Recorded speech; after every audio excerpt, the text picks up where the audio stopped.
నమస్తే, welcome to ఐఫై TV. ముందుగా headlines.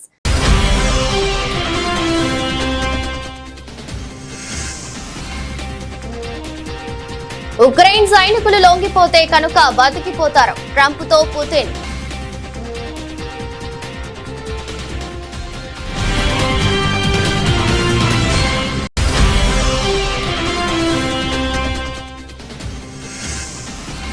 బయలుదేరిన ఫాల్కన్ 9 రాకెట్ త్వరలోనే భూమి మీదకు. సునీత విలియమ్స్.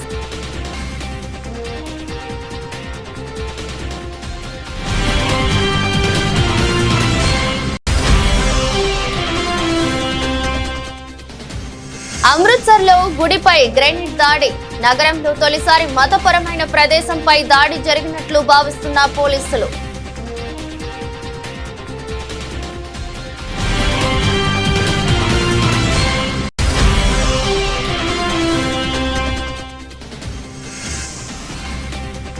మీరు వచ్చినప్పుడే చర్చ. కేసీఆర్ కు సీఎం రేవంత్ సవాల్.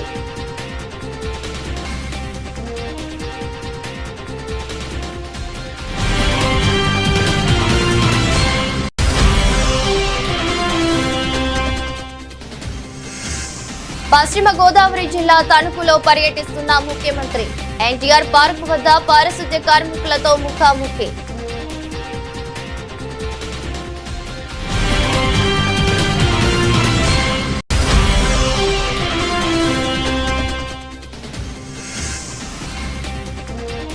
పసుపు రైతులకు 15,000 కనీస మద్దతు ధర ఇవ్వండి. టీఆర్ఎస్ ఎమ్మెల్సీ కవిత డిమాండ్.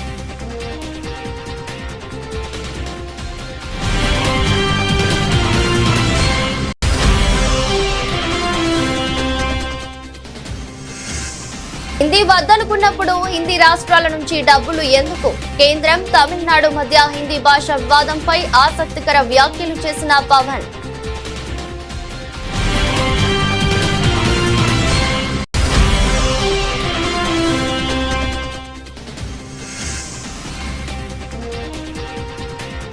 మా సిఫారసు లేఖలు తీసుకోవాలి, లేకుంటే ప్రజా ప్రతినిధులందరం తిరుమల వస్తామన్న బీజేపీ ఎంపీ రఘునందన్ రావు.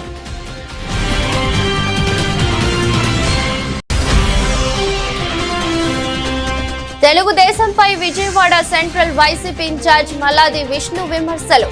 టీడీపీ ఎప్పుడు అధికారంలో ఉన్నా ఆలయాల కూల్చివేతలు, హిందూ మతంపై దాడులు జరుగుతూనే ఉన్నాయని వ్యాఖ్యలు.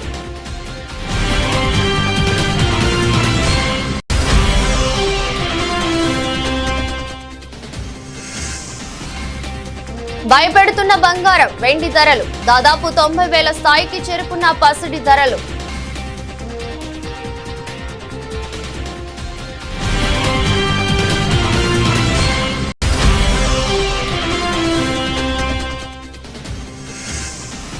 రాబిన్హుడ్ నుంచి డేవిడ్ వార్నర్ ఫస్ట్ లుక్ విడుదల. ప్రత్యేక పాత్రలో star cricketer David Warner.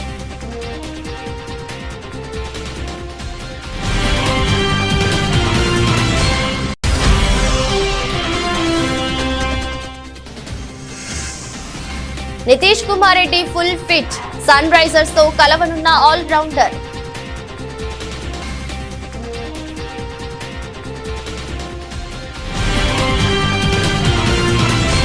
Ukraine దళాలు కనుక ఆయుధాలు వదిలేసి లొంగిపోతే ప్రాణాలతో బతికిపోతారని అమెరికా అధ్యక్షుడు డొనాల్డ్ ట్రంప్ కు రష్యా అధ్యక్షుడు వ్లాదిమిర్ పుతిన్ తేల్చి చెప్పారు.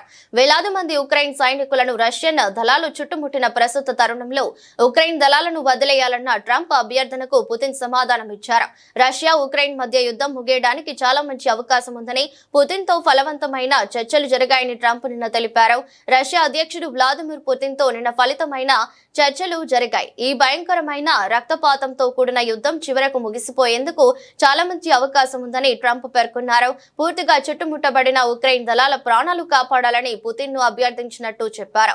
కాల్పుల విరమణ ఒప్పందానికి రావటం ద్వారా మూడో ప్రపంచ యుద్ధానికి దారితీసే ఈ యుద్ధానికి ముగింపు పలకాలని మాస్కో, కీవ్ ను కోరుతున్నట్టు ట్రంప్ పేర్కొన్నారు. యుద్ధంలో ఇప్పటికే ఇరువైపులా ఎంతో మంది ప్రాణాలు కోల్పోయారని ట్రంప్ ఆవేదన వ్యక్తం చేశారు. దాదాపు 9 నెలలుగా అంతరిక్షంలో చిక్కుకుపోయిన భారత సంతతి వ్యోమగామి సునీత విలియమ్స్, బచ్ విల్మోర్ త్వరలోనే తిరిగి భూమి మీద అడుగు పెట్టనున్నారు. వీరిని తీసుకొచ్చేందుకు 4 వ్యోమగాములతో కూడిన ఫాల్కన్ 9 రాకెట్ నింగిలోకి దూసుకెళ్లింది. నాసా స్పేస్ ఎక్స్ చేపట్టిన క్రూ 10 మిషన్ లో భాగంగా భారత కాలమానం ప్రకారం ఈ తెల్లవారుజామున 4:33 కెనడీ స్పేస్ సెంటర్ నుండి ఫాల్కన్ 9 రాకెట్ నిప్పులు చిమ్ముకుంటూ నింగికెగసింది. నిజానికి మిషన్ ను 12వ తేదీని చేపట్టాల్సి ఉండగా రాకెట్ గ్రౌండ్ సిస్టమ్ లో సమస్య కారణంగా చివరి నిమిషంలో ప్రయోగాన్ని వాయిదా వేశారు.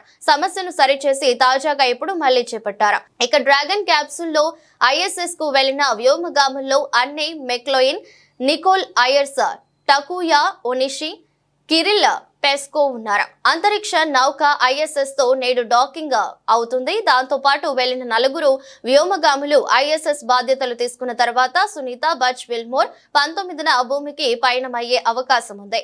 2024 జూన్ 5న ప్రయోగించిన బోయింగ్ వ్యోమ నౌక స్టార్ లైనర్ లో సునీత విలియమ్స్, బచ్ విల్మోర్ అంతర్జాతీయ అంతరిక్ష కేంద్రానికి చేరుకున్నారు. వారం రోజుల్లోనే వారు తిరిగి భూమికి రావాల్సి ఉండగా వారిని తీసుకెళ్లిన స్టార్ లైనర్ లో సాంకేతిక సమస్యలు తలెత్తడంతో అది ఒంటరిగానే భూమిని చేరుకుంది. ఆ తర్వాత కూడా పలుమార్లు వారిని భూమి మీదకు తీసుకొచ్చేందుకు ప్రయత్నించినప్పటికీ ఫలితం లేకుండా పోయింది. దీంతో 9 నెలల తర్వాత ఇప్పుడు 4 వ్యోమగాములతో కూడిన స్టార్ లైనర్ ISS కు పయనమైంది. అమృత్సర్ లోని ఓ గుడిపై గ్రెనేడ్ దాడి జరిగింది. శుక్రవారం రాత్రి 2 వ్యక్తులు బైక్ పై వచ్చి హ్యాండ్ గ్రెనేడ్ విసిరినట్లు తెలిసింది. అర్ధరాత్రి గ్రెనేడ్ దాడి జరిగినట్లు CCTV ఫుటేజ్ ద్వారా పోలీసులు నిర్ధారించారు. పేలుడు వల్ల ఆలయ గోడ స్వల్పంగా ధ్వంసమైంది. ఎవరికి గాయాలు కాలేదు. పూజారి, అతని కుటుంబం ఆ గుడి పై భాగాన ఉంటున్నారు. వాళ్లకు ఎటువంటి హాని జరగలేదు. సీనియర్ పోలీస్ అధికారుల ఘటనా స్థలానికి చేరుకుని విచారణ చేపడుతున్నారు. నగరంలో తొలిసారి మతపరమైన ప్రదేశంపై దాడి జరిగినట్లు పోలీసులు భావిస్తున్నారు. గతంలో ఎక్కువ సార్లు అక్కడ పోలీస్ స్టేషన్లపై దాడులు జరిగేవి. గడిచిన 4 నెలల్లో గ్రెనేడ్ దాడి ఘటన చోటు చేసుకోవటం ఇది 12వసారి. దాడిని స్థానిక నేత కిరణ్ ప్రీత్ సింగ్ ఖండించారు. పంజాబ్ లో ఉన్న శాంతికి విఘాతం కలిగించే కుట్ర జరుగుతుందన్నారు. तकरीबन 2 बजे सानू जेडे पुजारी जी ने खंड वाला ठाकर द्वार मंदिर दे इन्होंने छियाटे थाने जाके इतलाह दी सी कि साडे कोई आवाज ते इदां दा मतलब धमाका होया। उस ते तकरीबन 2 बजे साडे कोई इंसीडेंट दी रिपोर्ट आई। उस तो बाद मैं ते सारे बाकी पुलिस अफसर सीनियर सी मौके ते आ गए सीगे और ਇਹਦੇ ਚ ਜਿਹੜੀ ਗੱਲ ਸਾਹਮਣੇ ਆਈ ਹੈ ਜਾਨੀ ਮਾਲੀ ਨੁਕਸਾਨ ਇੰਨਾ ਨਹੀਂ ਹੋਇਆ, ਪਰ ਜਾਨੀ ਤਾਂ ਬਿਲਕੁਲ ਨਹੀਂ ਹੋਇਆ। ਮਾਲੀ ਦੇ ਵਿੱਚ ਸ਼ੀਸ਼ੇ ਟੁੱਟੇ ਆ ਤੇ ਕੁਝ ਜਿਹੜਾ ਪਰਛੱਤੀ ਸੀਗੀ ਉਹਨੂੰ ਡੈਮੇਜ ਹੋਇਆ ਸੀਗਾ।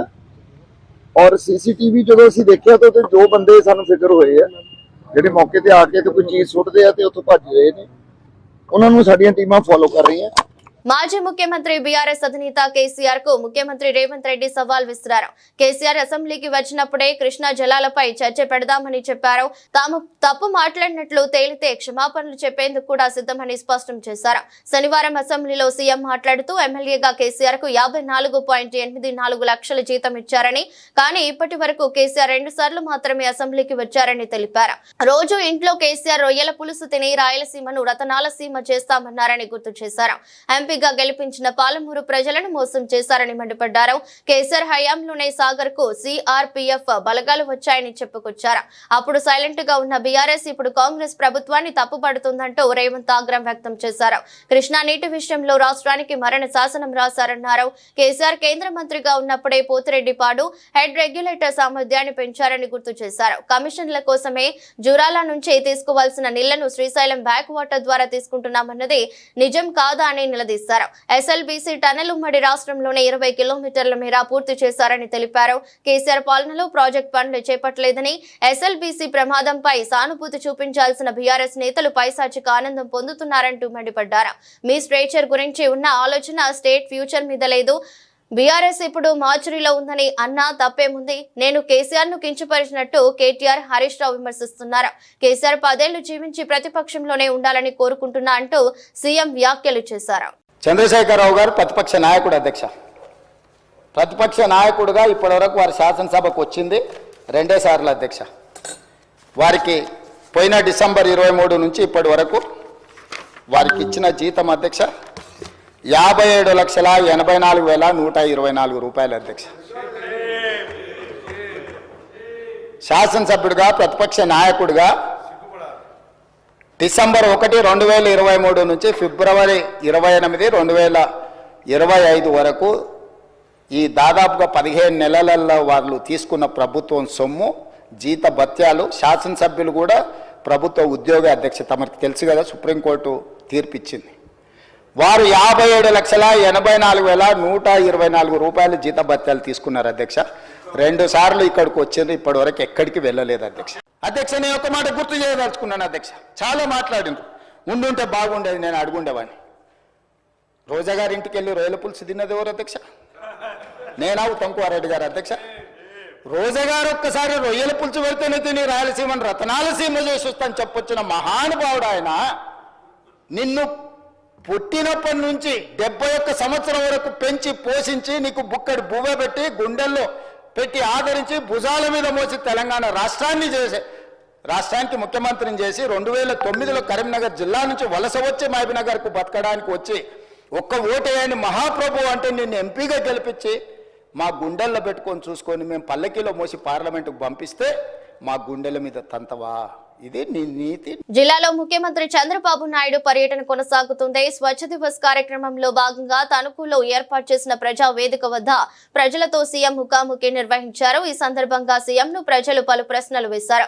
దానికి చంద్రబాబు సమాధానం ఇచ్చారు. 47 ఏళ్ల క్రితం అసెంబ్లీకి వెళ్లాను, 41 ఏళ్లుగా అసెంబ్లీకి వెళుతున్నాను, 10 ఏళ్లు ప్రతిపక్ష నేతగా పనిచేశాను. నా జీవితం అంతా అలుపెరగని పోరాటం, నా చివరి రక్తపు బొట్టు వరకు మీకు సేవ చేయాలనేదే నా సంకల్పం. ఇప్పటి వరకు ఎంత పని చేశాను, రాబోయే 5-10 ఏళ్లలో అంతకంటే రెట్టింపుగా పనిచేస్తాను. మీ సహకారం ఇవ్వండి. రాబోయే 22 ఏళ్లలో మన రాష్ట్రాన్ని దేశంలో నెంబర్ 1 గా చేస్తానని చంద్రబాబు చెప్పుకొచ్చారు. ఇక్కడ నేను వచ్చింది మీలో ఒక చైతన్యం తేవడానికి వచ్చాను. అది మీరు చూసినప్పుడు స్వర్ణాంధ్ర, స్వచ్ఛాంధ్ర 2047 ఇప్పుడే మిత్రుడు చెప్పాడు హైదరాబాద్ మీరు అభివృద్ధి చేశారని. ఇంకొక మిత్రుడు గారు మీరు 78లో ఇదే రోజున మార్చిలో మీరు ఎమ్మెల్యేగా అసెంబ్లీకి అడుగు పెట్టారని చెప్పారు. ఈ రోజు నేను గర్వంగా చెప్పగలుగుతున్నా, నేను ఆ రోజు 9 సంవత్సరాలు చేసిన పనుల వల్ల ఈ రోజు దేశంలోనే హైయెస్ట్ తలసరి ఆదాయం ఎక్కడ ఎక్కువ వస్తుందంటే తెలంగాణలో వచ్చే పరిస్థితి వచ్చింది. ఆ రోజు చూపించిన అభివృద్ధి, దానికి ఒక ఎకో సిస్టమ్ డెవలప్ చేశాం. అందుకే అప్పట్లోనే విజన్ తయారు చేశాం. ఇప్పుడు కూడా నేను ఒక విజన్ తయారు చేశాను, స్వర్ణాంధ్ర 2047. ఏదో 2047కి ఎట్టుంటుందో నేను చెప్పడం కాదు. ప్రతి సంవత్సరం మీ జీవితాల్లో మార్పు వచ్చిందా లేదా, మీ తలసరి ఆదాయం పెరిగిందా లేదా అనే దానికి ఒక స్పష్టమైన విధానం తీసుకున్నా. రాష్ట్రంలో ఏ విధంగా ఉండాలి, ఈ రోజు 25-26కు వచ్చాం. 24-25 పసుపు రైతులకు 15,000 కనీస మద్దతు ధర ఇవ్వాలని ఎమ్మెల్సీ కవిత ప్రభుత్వాన్ని డిమాండ్ చేశారు. తెలంగాణ శాసన మండలి వద్ద ఇవాళ బీఆర్ఎస్ ఎమ్మెల్సీలు ప్లకార్డులతో నిరసన ప్రదర్శన చేశారు. చాన్నాళ్లుగా పసుపు రైతులు ఎన్నో ఇబ్బందులు ఎదుర్కొంటున్నారని, పసుపు రైతులకు కనీస మద్దతు ధర ఇవ్వాలన్న అంశంపై కేంద్రం కానీ రాష్ట్ర ప్రభుత్వం కానీ ఎటువంటి నిర్ణయం తీసుకోలేదన్నారు. తెలంగాణలోని పసుపు రైతులు తీవ్రంగా ఇబ్బందులు ఎదుర్కొంటున్నట్లు ఎమ్మెల్సీ కవిత పేర్కొన్నారు.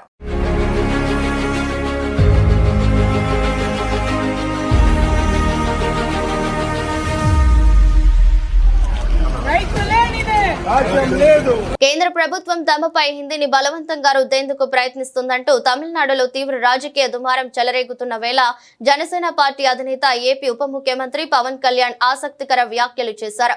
మాట్లాడితే సంస్కృతాన్ని తిడతారు, దక్షిణాదిపై హిందీని రుద్దుతున్నారు అంటారు.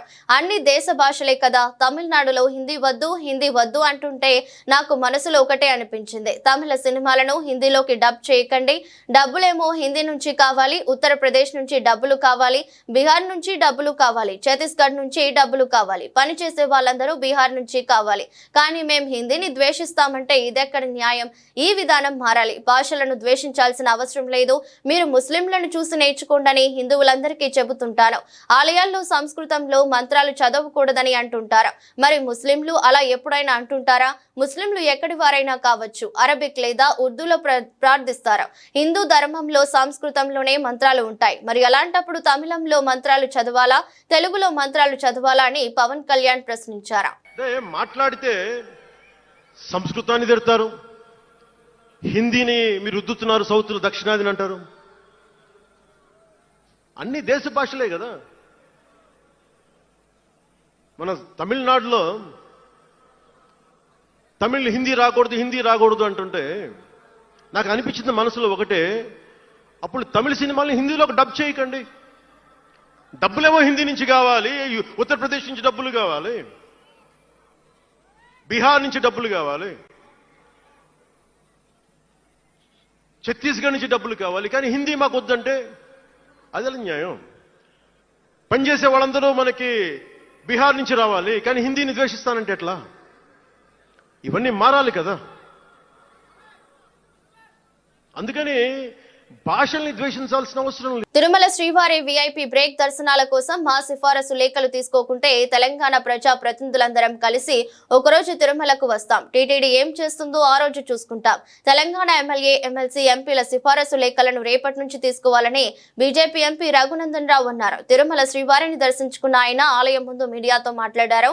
తెలంగాణ ప్రజా ప్రతినిధులు పంపిస్తున్న లేఖలను ఫిబ్రవరి 1 నుంచి తీసుకుంటామని టీటీడీ బోర్డు తీర్మానం చేసిందని, అయితే మార్చి వచ్చినా స్పందన లేదన్నారు. ఉమ్మడి రాష్ట్రంలో 294 మంది ఎమ్మెల్యేల లేఖలను తీసుకున్న టీటీడీ ప్రస్తుతం 153 మందికి మాత్రమే పరిమితం కావటం బాధాకరమన్నారు. సీఎం ఆదేశించిన బోర్డు తీర్మానం చేసిన తమ సిఫారసు లేఖలను తీసుకోవటం లేదని ఆగ్రహం వ్యక్తం చేశారు. ఈ అంశంపై వెంటనే టీటీడీ బోర్డు అత్యవసర సమావేశాన్ని నిర్వహించాలన్నారు. తెలంగాణ ప్రజా ప్రతినిధుల విజ్ఞప్తిపై సీఎం చంద్రబాబు కూడా స్పందించాలన్నారు. తెలంగాణ ప్రాంత ఎమ్మెల్యేలు, తెలంగాణ ప్రాంత ప్రజాప్రతినిధులు, ఎంపీలు పంపిస్తున్నటువంటి లెటర్లని ఫిబ్రవరి 1వ తారీఖు నుంచి హానర్ చేస్తామని చెప్పి బోర్డులో ఒక తీర్మానం చేసింది. ఉమ్మడి ఆంధ్రప్రదేశ్ ఉన్నప్పుడు 294 మంది ఎమ్మెల్యేలు సిఫార్సు చేస్తే ఆ రోజు తిరుమలలో పైన అకామిడేషన్ ఉంది, దర్శనానికి బ్రేక్ దర్శనం ఇవ్వడానికి అవకాశం ఉంది. ఆంధ్రప్రదేశ్ రాష్ట్రం విడిపోయి ఆంధ్రప్రదేశ్ తెలంగాణ 2 రాష్ట్రాలుగా విడిపోయిన తర్వాత తెలంగాణ ప్రాంత ఎమ్మెల్యేలు, ఎంపీలు, ఎమ్మెల్సీలు ఇస్తున్న ఉత్తరాలని చంద్రబాబు నాయుడు గారి ప్రభుత్వం వచ్చిన తర్వాత ఫిబ్రవరి 1వ తారీఖు నుంచి హానర్ చేస్తామని చెప్పి కొత్త కమిటీ బీఆర్ నాయుడు గారి నాయకత్వంలో చెప్పడం జరిగింది. Now we are in the mid of March. Telangana ప్రాంత ప్రజాప్రతినిధులు ఒకటే కోరుకుంటున్నారు, 294 మంది ఎమ్మెల్యేల లేఖలని అకామిడేట్ చేయగలిగిన టీటీడీ ఈరోజు కేవలం 153 మంది ఆంధ్ర ప్రాంత ఎమ్మెల్యేలకే పరిమితం కావడం అనేది బాధాకరమైనటువంటి విషయం. ముఖ్యమంత్రి గారు అలో చేస్తామని చెప్తారు, బోర్డు అప్రూవల్ అయిందని చెప్తారు. అరే తెలంగాణ ప్రజలు మా ఎమ్మెల్యేల నుంచి, ఎంపీల నుంచి ఒక ఉత్తరం తీసుకొని పోతే తిరుమలలో దర్శనం కావాలని కోరుకుంటున్నారు. దీనికి నానా రకాలైనటువంటి ఇబ్బందులు. లెటర్లు ఇవ్వమని వాళ్ళే చెప్తారు, అకామిడేషన్ లేదని వాళ్ళే చెప్తారు. దయచేసి ఈ వివక్ష పట్ల తిరుమల తిరుపతి దేవస్థానం బోర్డు ఆలోచించాలి. ఉమ్మడి ఆంధ్రప్రదేశ్ ఉన్నప్పుడు ఏ రకంగానైతే మొత్తం ఆంధ్రప్రదేశ్ లో ఉన్న ఎమ్మెల్యేలు, ఎంపీల ఉత్తరాలని. శాసన మండలి చైర్మన్ గుత్తా సుఖేందర్ రెడ్డి శనివారం సభలో అసహనం ప్రదర్శించారు. బీఆర్ఎస్ ఎమ్మెల్సీ తాతా మధుపై కోపాన్ని చూపించారు. ఏందయ్యా నీ లొల్లి, రోజు న్యూసెన్స్ చేస్తున్నావంటూ గిద్దింపు ధోరణిలో మాట్లాడారు. సాటి సభ్యుల ముందు తాతా మధును గౌరవపరిచారు. మండలి చైర్మన్ గుత్తా సుఖేందర్ రెడ్డి తీరును బీఆర్ఎస్ పార్టీ తప్పుపట్టింది. సభలో చైర్మన్ సుఖేందర్ రెడ్డి తమ సభ్యుడిని ఉద్దేశించి న్యూసెన్స్ అనే పదం వాడటం కరెక్ట్ కాదని ఎమ్మెల్సీ కల్వకుంట్ల కవిత అన్నారు. దీనిపై ఆమె మండలిలో మాట్లాడుతూ సభలో మా సభ్యుడిని ఉద్దేశించి మీరు న్యూసెన్స్ అనే పదం వాడారని, తాను మీకు చెప్పేందుకు పెద్దదాన్ని కాదని, ఆ పదాన్ని దయచేసి రికార్డుల నుంచి తొలగించాలని తెలిపారు. అధ్యక్ష, డోంట్ రన్నింగ్ కామెంటరీ ప్లీజ్. వారు చెప్పింది మీరు మాట్లాడితే మాట్లాడండి. ఏందా రోజు నీది న్యూసెన్స్ చేస్తున్నావు ప్రతిసారి. ప్లీజ్ మీరు మాట్లాడేటప్పుడు మీరు కౌంటర్ చేయండి. మీ దగ్గర ఏమైనా ఇన్ఫర్మేషన్ ఉంటే మాట్లాడండి. ప్రతి దానికి ఎవరు మాట్లాడితే కూడా క్రాస్ టాక్ చేయడం ఏంటి? అధ్యక్ష, చివరిగా మీరు ఏమనుకోకుంటే ఒక మాట చెప్తాను అధ్యక్ష. తమరు ఇందాక మా బీఆర్ఎస్ పార్టీ సభ్యుడి పైన కొంత సంయమనం కోల్పోయి నీ న్యూసెన్స్ అని అన్నారు అధ్యక్ష. ఆ న్యూసెన్స్ అనే పదాన్ని అది కరెక్ట్ కాదు. తమరు నాకన్నా చాలా సీనియర్ అధ్యక్ష, మీకు చెప్పేంతటి దాని కాదు. ఆ పదాన్ని మాత్రం దయచేసి తొలగించవలసిందని రిక్వెస్ట్ చేస్తా ఉన్నాను. గౌరవ సభ్యురాలు మీరు కూడా. తెలుగుదేశం ప్రభుత్వం ఎప్పుడు అధికారంలో ఉన్న ఆలయాల కూల్చివేతలు, హిందూ మతంపై దాడులు జరుగుతూనే ఉన్నాయని Vijayawada central YCP incharge Malladi Vishnu అన్నారు. శ్రీరాముడి విగ్రహం తల నరికిన వ్యక్తికి చంద్రబాబు 5 లక్షల ఆర్థిక సాయం అందించారని ఆరోపించారు. తిరుపతిలో ఏదైనా జరిగితే తన శాఖ కాకపోయినా పెళ్లి క్షమాపణలు చెప్పి పవన్ కళ్యాణ్ తన సొంత శాఖలో తప్పు జరిగితే కనీసం స్పందించడం లేదని పేర్కొన్నారు. హిందూ ధర్మం ఇలాంటి వారిని ఎందుకు క్షమించాలి అని Vijayawada central YCP incharge Malladi Vishnu నిలదీశారు. ఎప్పుడు అధికారంలో ఉన్నా కూడా తెలుగుదేశం ప్రభుత్వం ఎప్పుడు అధికారంలో ఉన్నా కూడా హిందూ మతం మీద గాని, దేవాలయాల మీద గాని ఇవన్నీ కూడా దాడులు జరుగుతూనే ఉన్నాయి కదా. మనం మాట్లాడుకోవాల్సి వస్తే చాలా ఉంటుంది. ఈరోజు చూడండి, అక్కడ ఆ ప్రభుత్వం సంబంధించినటువంటి తెలుగుదేశం ప్రభుత్వం ఉన్నప్పుడు, ఆ తెలుగుదేశం ప్రభుత్వ హయాంలో గుళ్ళు కోలగొట్టడం జరిగింది విజయవాడ వేదికగా. అలాగే కృష్ణా పుష్కరాల్లో గుళ్ళు కూలగొట్టారు. గోదావరి పుష్కరాల్లో అక్కడ ప్రజలు ఎంతమంది చనిపోయారో మనకు తెలుసు. అక్కడ జరిగినటువంటి 1000 కాళ్ళ మండపం, తిరుపతిలో 1000 కాళ్ళ మండపాన్ని మీ హయాంలోనే కూల్చేయడం జరిగింది. అలాగే సదావర్తి భూములు, మీరు అధికారంలో ఉన్నప్పుడు సదావర్తి భూములన్నీ కూడా ఏం జరిగిందో కూడా ఆంధ్ర రాష్ట్ర ప్రజలు తెలుసు. ఆఖరికి రాముడి తల తీసినటువంటి వ్యక్తికి 5 లక్షల రూపాయలు ముఖ్యమంత్రి సహాయ నిధి నుంచి చెక్కు ఇచ్చారనంటే మీరు హిందూ ధర్మం మీద కానీ, దేవాలయాల మీద కానీ, లేకపోతే దేవుడికి సంబంధించిన విషయాల మీద మీరు సానుకూలంగా ఏ రకంగా స్పందిస్తారని చెప్పి ప్రజలు భావిస్తారు? ఇంత పెద్ద సంఘటన జరిగితే 10 రోజులు గడిస్తే ఆ సంబంధించినటువంటి శాఖకు సంబంధించినటువంటి సనాతన వాదిని అని చెప్పుకునేటటువంటి పవన్ కళ్యాణ్ గారు ఎందుకు మాట్లాడలేదో చెప్పాలి. ఆయన చూడండి, తిరుమల తిరుపతి దేవస్థానంలో జరిగితే ఇమీడియట్ గా ఈయన పోయి ఆయన శాఖ కాకపోయినా, ఆయనకి సంబంధం లేకపోయినా ఆయన తిరుపతి పోయి క్షమాపణలు చెప్తారు. ఈయన శాఖలో జరుగుతున్నటువంటి విషయాల మీద ఆయన మాట్లాడారు. అదే లోకేష్ గారు ఆయన శాఖకు సంబంధం లేకపోయినా, ఆయన శాఖ కాకపోయినా అక్కడ దానికి ఆయన క్షమాపణలు అడుగుతారు. ఏంటి ద్వంద్వ విధానాలు? ఏంటి మీ ప్రభుత్వంలో జరుగుతున్నటువంటి కార్యక్రమాలు ఏంటి? ముఖ్యమంత్రి రేవంత్ రెడ్డి ప్రసంగాన్ని బీఆర్ఎస్ పార్టీ బహిష్కరించింది. గవర్నర్ ప్రసంగానికి ధన్యవాదాలు తెలిపే తీర్మానంపై సీఎం సమాధానమిస్తుండగా బీఆర్ఎస్ సభ్యులు సభ నుంచి వాకౌట్ చేశారు. బీఆర్ఎస్ అధినేత కేసీఆర్ చావును కోరుకున్న నాయకుడికి ప్రసంగాన్ని తాము బహిష్కరిస్తున్నామని వాకౌట్ కు ముందు ప్రకటించారు. బీఆర్ఎస్ పార్టీ స్ట్రెచర్ మీద నుంచి మార్చురీకే అని వ్యాఖ్యానించడం తెలంగాణ రాష్ట్ర సాధకుడు, 10 ఏళ్లు రాష్ట్రాన్ని ప్రగతి పదంలో నడిపిన పాలనాధ్యక్షుడు ఆయన కేసీఆర్ చావును కోరుకోవడం అంటే తెలంగాణకు కీడును కోరుకోవడమే అని బీఆర్ఎస్ ఎమ్మెల్యేలు ఆగ్రహం వ్యక్తం చేశారు. అందుకు నిరసనగా తాము సీఎం ప్రసంగాన్ని బహిష్కరిస్తున్నామని చెప్పుకొచ్చారు.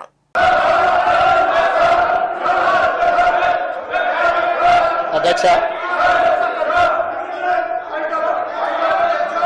ఉభయ సభలను ఉద్దేశించి గౌరవనీయులైన గవర్నర్ గారు ప్రసంగం సందర్భంగా వారికి మనస్ఫూర్తిగా ధన్యవాదాలు తెలియజేస్తున్నా. గౌరవనీయులైన గవర్నర్ గారి ప్రసంగానికి ధన్యవాద తీర్మానాన్ని ప్రవేశపెట్టిన తెలంగాణ శాసనసభ విప్ ఆది శ్రీనివాస్ గారు ప్రతిపాదించగా వేముల వీరేశం గారు మద్దతుగా ప్రసంగించారు. బీఆర్ఎస్ పార్టీ నుంచి శాసనసభ్యులు జగదీశ్వర్ రెడ్డి గారు, భారతీయ జనతా పార్టీ సభాపక్ష నాయకుడు ఏలేటి మహేశ్వర్. దేశంలో పసిడి ధరలు సామాన్యులకు షాక్ ఇస్తున్నాయి. గత వారంలో 87,000 స్థాయిలో ఉన్న ఈ రేట్లు ఇప్పుడు దాదాపు 90,000 స్థాయికి చేరుకున్నాయి. అంతర్జాతీయ మార్కెట్లలో భయం, రాజకీయ ఉద్రిక్తతలు, ప్రపంచ ఆర్థిక పరిస్థితుల వంటి పలు అంశాలు పసిడి ధరలను ప్రభావితం చేస్తున్నాయి. ప్రధానంగా అమెరికా ఫెడరల్ రిజర్వ్ వడ్డీ రేట్లు పెంపు, డాలర్ ధరలతో మార్పులు, ప్రపంచ వ్యాప్తంగా పెరుగుతున్న వస్తు ధరల కారణంగా పసిడి రేట్లు పెరుగుతున్నాయని నిపుణులు చెబుతున్నారు. ఈ నేపథ్యంలో మార్చి 15, 2025న గుడ్ రిటర్న్స్ వెబ్సైట్ ప్రకారం హైదరాబాద్, విజయవాడలో 24 క్యారెట్ల గోల్డ్ ధర 10 గ్రాములకు 89,790కి చేరింది. ఇక 22 క్యారెట్ల బంగారం ధర 10 గ్రాములకు 82,310 స్థాయికి చేరుకుంది. ఇదే సమయంలో ఢిల్లీలో 24 క్యారెట్ల పసిడి రేటు 10 గ్రాములకు 89,940కి చేరుకోగా 22 క్యారెట్ల గోల్డ్ రేటు 10 గ్రాములకు 82,460కి చేరుకుంది. మరోవైపు వెండి ధరలు దేశంలో కిలోకు 1,03,100 స్థాయికి చేరుకున్నాయి. టాలీవుడ్ యువ నటుడు నితిన్, వెంకీ కుడుముల కాంబినేషన్ లో వస్తున్న తాజా చిత్రం రాబిన్ హుడ్. భీష్మ సినిమా తర్వాత వీరిద్దరి కాంబోలో ఈ మూవీ వస్తుండటంతో ప్రేక్షకులలో భారీ అంచనాలు ఉన్నాయి. ఈ సినిమా మార్చి 28న విడుదల కానుంది. ఈ సందర్భంలో మేకర్స్ వరుసగా ప్రమోషన్స్ నిర్వహిస్తున్నారు. అయితే ఈ మూవీలో Australia star cricketer David Warner ప్రత్యేక పాత్రలో నటిస్తున్న విషయం తెలిసిందే.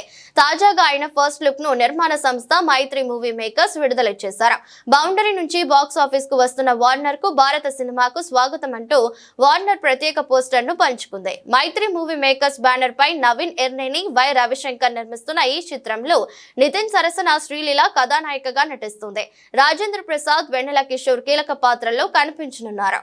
All rounder Nitish Kumar Reddy fitness పరీక్షలో క్లియర్ అయినట్లు తెలుస్తుంది. వెన్ను నొప్పితో బాధపడుతున్న నితీష్ ఫుట్ ఫిట్ ఆయన ఓ రిపోర్టు ద్వారా వెల్లడైంది. అయితే త్వరలోనే ఆయన్ను హైదరాబాద్ సన్ రైజర్స్ జట్టుతో కలవనున్నట్లు కూడా వార్తలు అందుతున్నాయి. క్రికెటర్ నితీష్ ఇటీవల జరిగిన ఆస్ట్రేలియా టెస్ట్ సిరీస్ లో అద్భుతంగా రాణించిన విషయం తెలిసిందే. అయితే ఇంగ్లాండ్ తో T20 సిరీస్ సమయంలో అతను గాయానికి గురయ్యాడు. ఫిట్నెస్ కు చెందిన అన్ని రొటీన్ పరీక్షలను నితీష్ రెడ్డి క్లియర్ చేసినట్లు తెలుస్తుంది. యోయో టెస్ట్ లో కూడా అతను పాస్ అయినట్లు రిపోర్ట్ ఉంది. బెంగళూరులోని BCCI సెంటర్ ఆఫ్ ఎక్సలెన్స్ తో నితీష్ కోలుకుంటున్నారు. ఫిజియో అతనికి గ్రీన్ సిగ్నల్ ఇచ్చినట్లు తెలిసింది. ఇంగ్లాండ్ తో తొలి T20 మ్యాచ్ లో ఆడిన దాంట్లో అతను బౌలింగ్ కానీ బ్యాటింగ్ కానీ చేయలేదు. IPL లో హైదరాబాద్ సన్ రైజర్స్ జట్టు నితీష్ రెడ్డిని 6 కోట్లకు ఖరీదు చేసింది. గత సీజన్ లో అతను 13 మ్యాచ్ల్లో 303 రన్స్ చేశాడు. అతని స్ట్రైక్ రేట్ 143గా ఉంది. ఆస్ట్రేలియా సిరీస్ లో అతను తన బ్యాటింగ్ తో ఆకట్టుకున్నాడు. మెల్బోర్న్ టెస్ట్ లో విరోచితంగా 114 రన్స్ చేశాడు. సన్ రైజర్స్ జట్టు తన తొలి మ్యాచ్ ను మార్చి 23వ తేదీన రాజస్థాన్ రాయల్స్ తో హైదరాబాద్ లో ఆడనుంది. వార్తలు ముగించే ముందు మరోసారి హెడ్లైన్స్.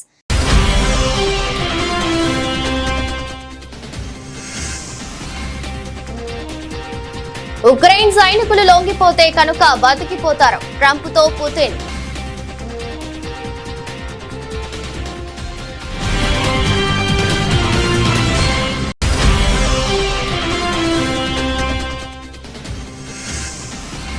బయలుదేరిన ఫాల్కన్ 9 రాకెట్ త్వరలోనే భూమి మీదకు. సునీత విలియమ్స్.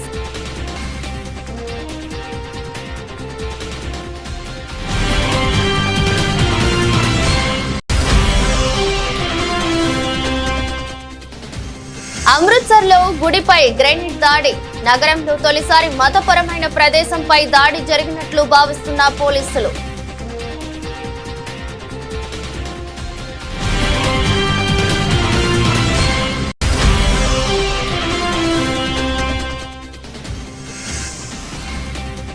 మీరు వచ్చినప్పుడే చర్చ. కేసీఆర్ కు సీఎం రేవంత్ సవాల్.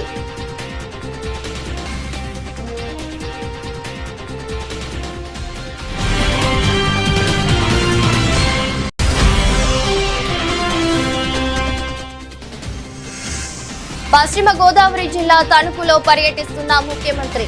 ఎన్టీఆర్ పార్క్ వద్ద పారిశుద్ధ్య కార్మికులతో ముఖాముఖి.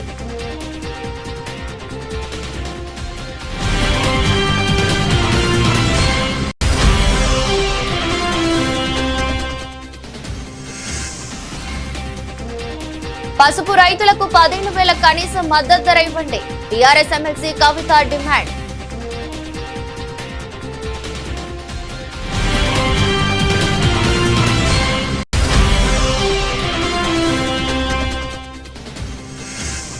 హిందీ వద్దనుకున్నప్పుడు హిందీ రాష్ట్రాల నుంచి డబ్బులు ఎందుకు? కేంద్రం, తమిళనాడు మధ్య హిందీ భాష వివాదంపై ఆసక్తికర వ్యాఖ్యలు చేసిన Pawan.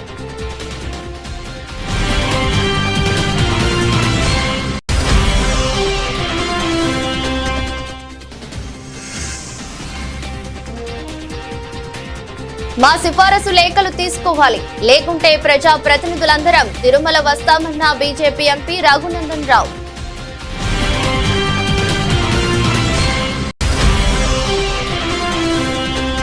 తెలుగుదేశంపై Vijayawada central YCP incharge Malladi Vishnu విమర్శలు. టీడీపీ ఎప్పుడు అధికారంలో ఉన్నా ఆలయాల కూల్చివేతలు, హిందూ మతంపై దాడులు జరుగుతూనే ఉన్నాయని వ్యాఖ్యలు.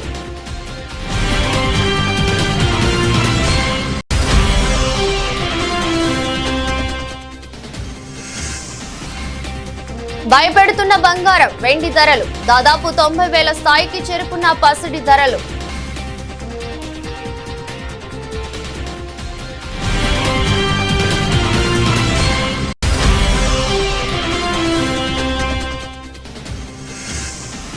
రాబిన్ హుడ్ నుంచి డేవిడ్ వార్నర్ ఫస్ట్ లుక్ విడుదల. ప్రత్యేక పాత్రలో స్టార్ క్రికెటర్ డేవిడ్ వార్నర్.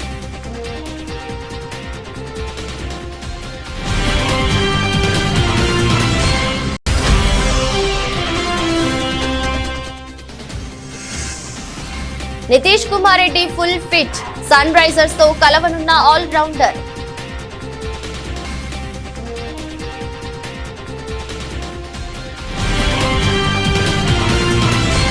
ఇది రోజు బులెటిన్. మరో బులెటిన్లో మళ్ళీ కలుద్దాం. అంతవరకు సెలవు. నమస్కారం.